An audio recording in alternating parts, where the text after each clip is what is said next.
80 लोकसभा सीटों के opinion poll भी सामने आ चुके हैं।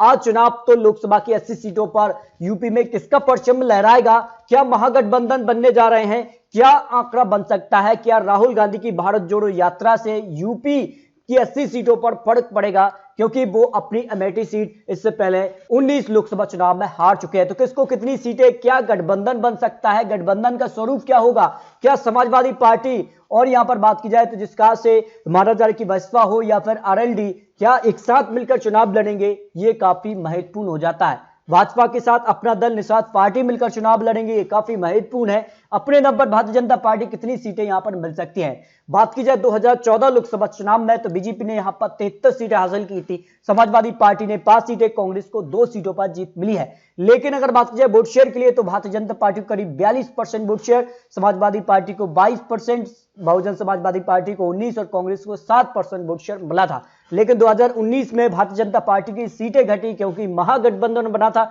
और महागठबंधन को करीब 15 सीटों पर जीत मिली थी और बीजेपी को 64 सीटें और यूपीए के पक्ष में 1 सीट मिली और राहुल गांधी को अमेठी सीट से हार का सामना भी करना पड़ा है। तो काफी कुछ आंकड़े बदल चुके हैं। अब राहुल गांधी ने भारत जोड़ो यात्रा जो शुरू की है उसके बाद अब राष्ट्रीय अध्यक्ष भी बदल चुके हैं। तो लोकसभा पर क्या इसका असर पड़ सकता है, इसके कुछ महत्वपूर्ण आंकड़े आपको दिखाते हैं। तो यहां पर अगर बात की जाए तो 2024 के लिए तीसरा मोर्चा क्या बन सकता है, जिसकी संभावना इस वक्त सबसे ज्यादा लगाई जा रही है, क्योंकि प्रशांत किशोर की रणनीति बन रही है कि कहीं न कहीं विपक्ष साथ मिलकर चुनाव लड़े, जिसमें ममता बनर्जी है, आम आदमी पार्टी हो या फिर नीतीश कुमार जिसका से अलग हुए हैं एनडीए से। तो उसके बाद कितना असर पड़ सकता है, क्या तीसरा मोर्चा बनना चाहिए, इस पर देखिए यहाँ कहने वाले 48% लोग, नहीं के तौर पर 52% लोग ये मान रहे हैं कि तीसरा मोर्चा नहीं बन सकता, क्योंकि जो आपसी संगठन के नेता है उनमें कहीं ना कहीं तालमेल बैठता नजर नहीं आया। इसके अगर बात की जाए तो 80 सीटों के जो ओपिनियन पोल है, प्रधानमंत्री का पसंदीदा चेहरा कौन हो सकता है, उत्तर प्रदेश को लेकर सवाल पूछा गया था। इसमें देखिए नरेंद्र मोदी जी को यहां पर 42% लोग यहां पर पीएम के तौर पर देख रहे हैं, राहुल गांधी को 24%, अखिलेश यादव को 28% और मायावती जी को 6% लोग पीएम के तौर पर देख रहे हैं। यानी यहां पर भी प्रधानमंत्री मोदी जी काफी आगे दिखाई देते हैं प्रधानमंत्री चेहरे के तौर पर। अगर बात की जाए उत्तर प्रदेश लोकसभा चुनाव 2024 में कौन कौन सी पार्टियों के बीच मुख्य मुकाबला होने की संभावना लगाई जा रही है, समाजवादी पार्टी और बीजेपी के बीच 71% लोग मानने की सीधे तौर पर कड़ी टक्कर हो सकती है, क्योंकि विधानसभा चुनाव में भी समाजवादी पार्टी और बीजेपी के बीच कड़ी टक्कर रही थी और बीजेपी ने बहुमत का आंकड़ा आसानी से पार कर लिया।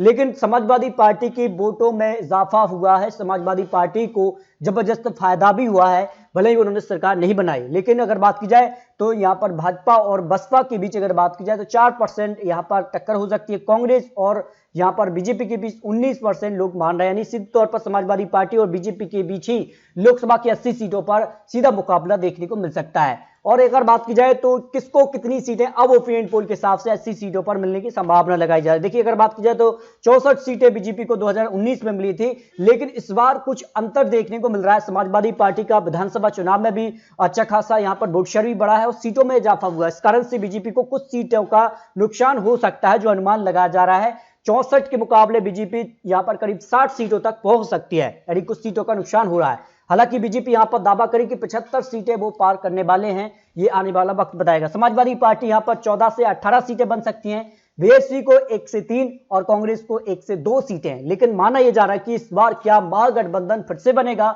समाजवादी पार्टी, बीएसपी या कांग्रेस, त्रिकोणीय यहां पर गठबंधन देखने को मिलेगा, ये काफी महत्वपूर्ण हो जाता है। तो इस तरह से लोकसभा की 80 सीटें उत्तर प्रदेश के लिए जो ओपिनियन पोल और सर्वे के लेटेस्ट आंकड़े हैं उस हिसाब से भारतीय जनता पार्टी को फिर से 2024 में जबरदस्त सीटें मिलने की संभावना लगाई जा रही है।